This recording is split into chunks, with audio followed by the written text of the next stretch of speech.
everyone.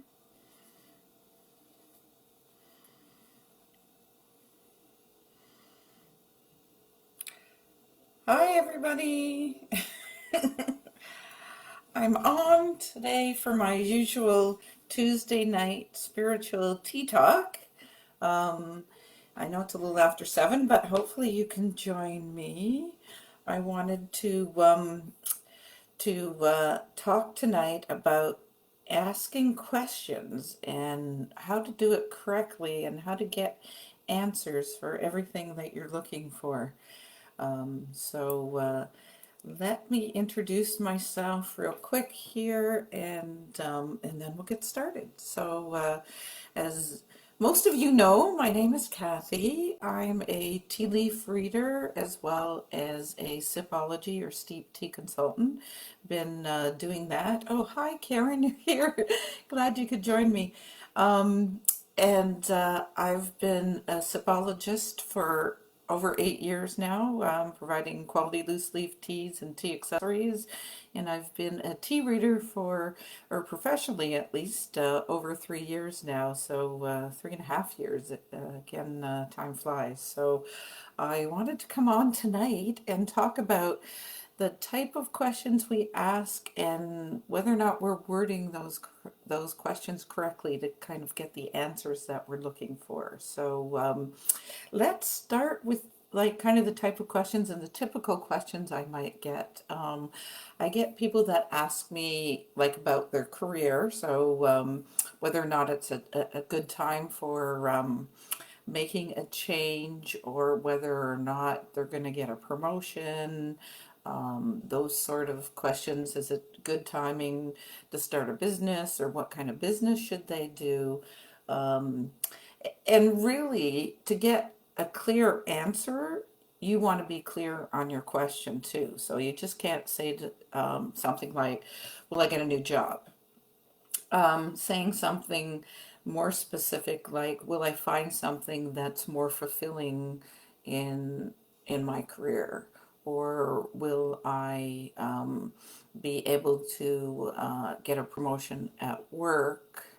Um, as opposed to, and putting time, I always find that putting time on it helps too. So if you know that you're applying for a number of jobs, it's much better to ask something like, will I get a new job that fits for me in 3 months, as opposed to just saying, will I get a new job?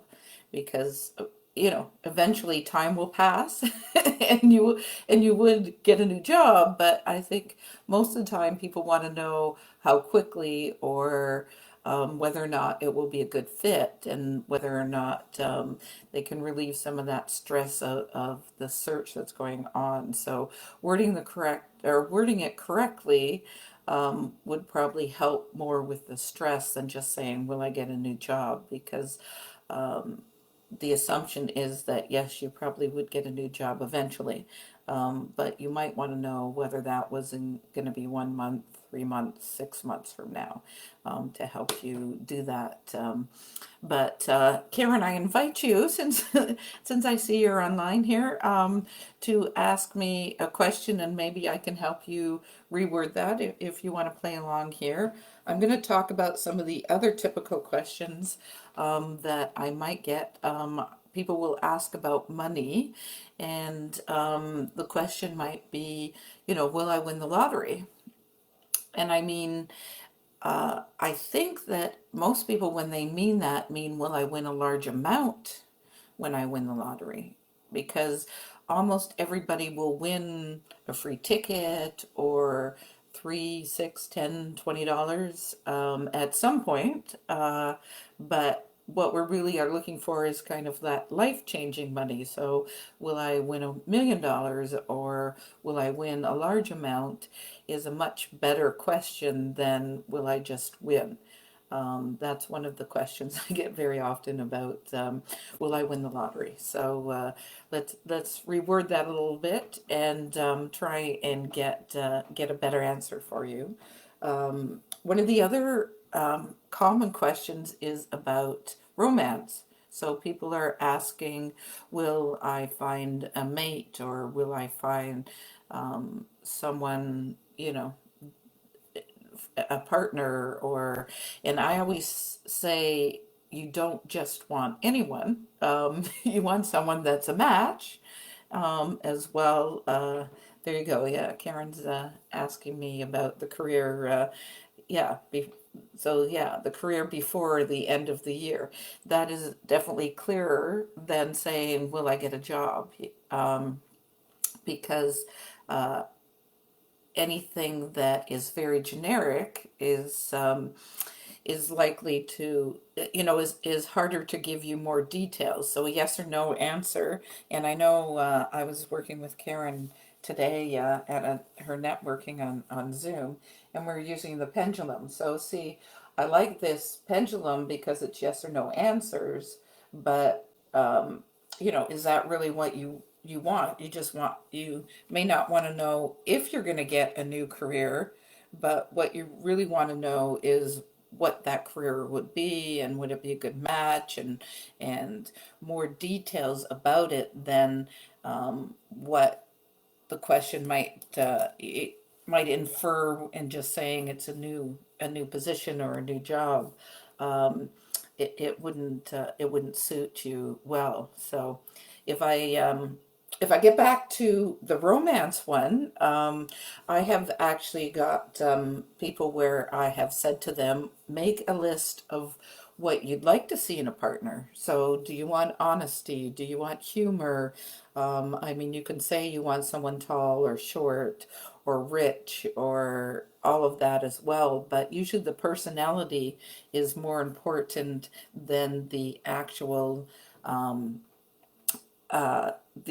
physical attributes. You want them to be honest, you want them to be true to you, you want them to be romantic. All of these things affect whether or not it's a good match for you.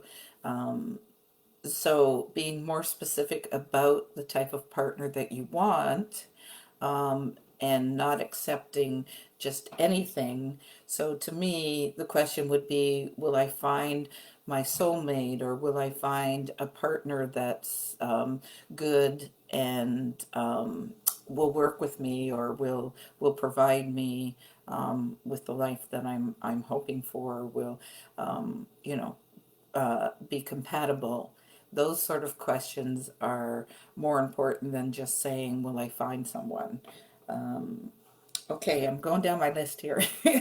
So next comes, I've get questions quite often too about babies. So someone will say, will I get pregnant? Like, well, they'll say, will I have children, or will I have a baby, or and the child one again is almost too generic. So will I have children? Obviously, it's usually people that are younger that are asking this question. Or they'll say, "Well, I have another child," and I really think what they're trying to say is they'd like to have a deadline. So would I conceive in the next year? Will I be able to have another child based on whatever medical things are happening, or what do I need to do medically? Not that I'm a doctor in any way, but what kind of guidance could they have to help with them having a second child or a first child? Those are the sort of things that would give them more detail and help them with what I think the real question is, not just the question of having a child, but will it be healthy as well, and how long will it take, and setting some sort of deadlines and stuff gives them a clearer answer than if you just say, will I have a child, or will I have a second child, or those sort of things.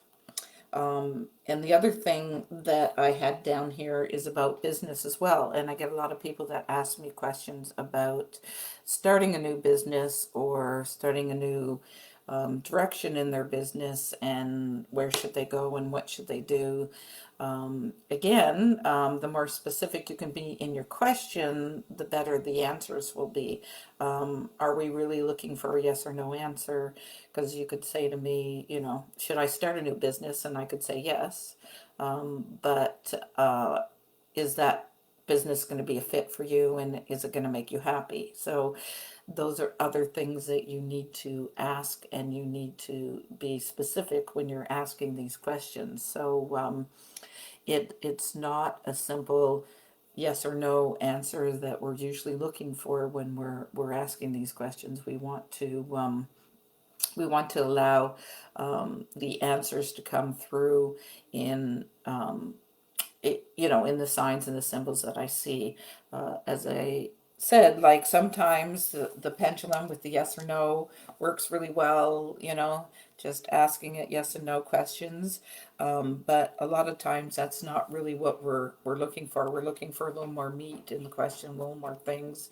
And that's why the tea leaf reading cards that I have are wonderful, because they kind of draw more of a picture and tell a story. I usually draw three in when I'm doing the readings to give us a good indication of how things might come together. As we were just talking about business, if someone asks me what kind of business or what kind of work might I do, the cards might give us some general information about what area you might want to work in, and where you might want to head. So hopefully that helps you be able to ask a little more clearer questions.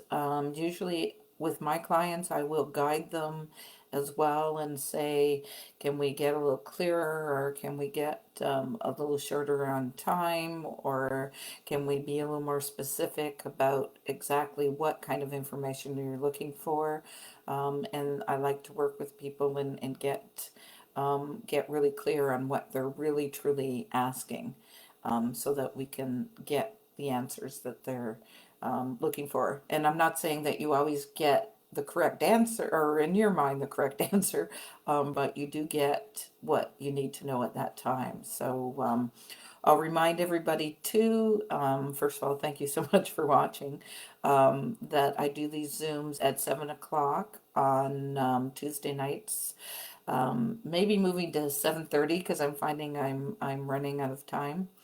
As well, that I do tea leaf readings using my cards and pendulum, whatever we feel is the best for you at the time. There are 30 minutes or 60-minute bookings on Tuesdays, Fridays, or Sundays. That's when I take appointments for the tea leaf readings.